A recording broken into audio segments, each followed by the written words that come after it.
નમસ્કાર dear parents, હું doctor Kimsukh Modi, chief pediatrician, Modi children hospital Vyara. આજે આપણે ચર્ચા કરીશું કે શિયાળામાં બાળકની ચામડી કેમ ડ્રાય રહે છે અને એને માટે આપણે શું ઉપાય કરી શકીએ.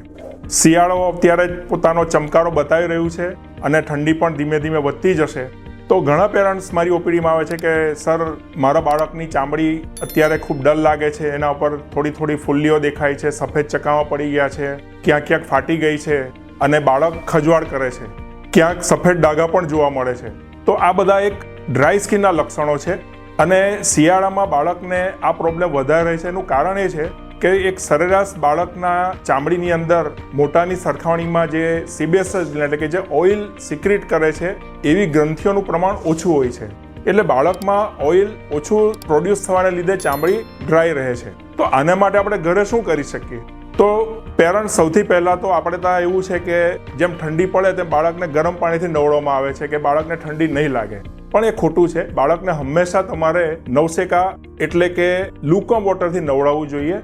બીજું કે નવડાવ્યા પછી તરત જ બાળકને ખૂબ ઘસીને ન લૂછતા એને હલકી હાથે લૂછવું, જેથી કરીને એનું ઓઇલ મેન્ટેન રહે. નવડાવવાનો સમય પણ તમારે માત્ર 5 થી 10 મિનિટનો જ રાખવો જોઈએ, એનાથી વધારે નહીં. અને નવડાવ્યા પછી 3 જ મિનિટમાં બાળકના આખા શરીર ઉપર મોઇશ્ચરાઇઝિંગ ક્રીમ લગાવવું જોઈએ. બીજું કે સાબુ પણ તમારે મોઇશ્ચરાઇઝિંગ સોપ વાપરવો જોઈએ જેની ન્યુટ્રલ પીએચ હોય, તો તમારી બાળકની નવડાવવાની પ્રક્રિયા તંદુરસ્ત કહેવાશે. ત્યાર પછી પણ બાળકને આપણે કપડાં પહેરાવીએ ત્યારે સીધો સ્વેટર પહેરાવવું નહીં કે બહુ ઠંડી છે તો સીધું સ્વેટર, એવું નહીં. બાળકને સૌથી પહેલાં સુતરાઉ કપડાં એટલે કોટન પહેરાવો ને એના ઉપર તમે એને સ્વેટર પહેરાવો. પૂરા દિવસ દરમિયાન ભલે શિયાળામાં બાળકને તરસ ઓછી લાગે પણ થોડું પુષ્કળ પ્રમાણમાં થોડું જેટલું બને એટલું ફ્લુઇડ આપો, જેથી ચામડી એની મોઇસ્ટ રહે. જો આટલું તમે કરશો તો તમને તમારા બાળકને શિયાળાની ઋતુના ચામડી તંદુરસ્ત રાખવામાં કોઈ પ્રોબ્લેમ નહીં નડે.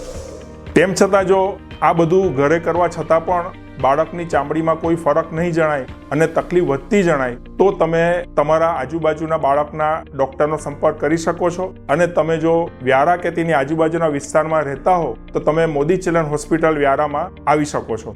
Thank you.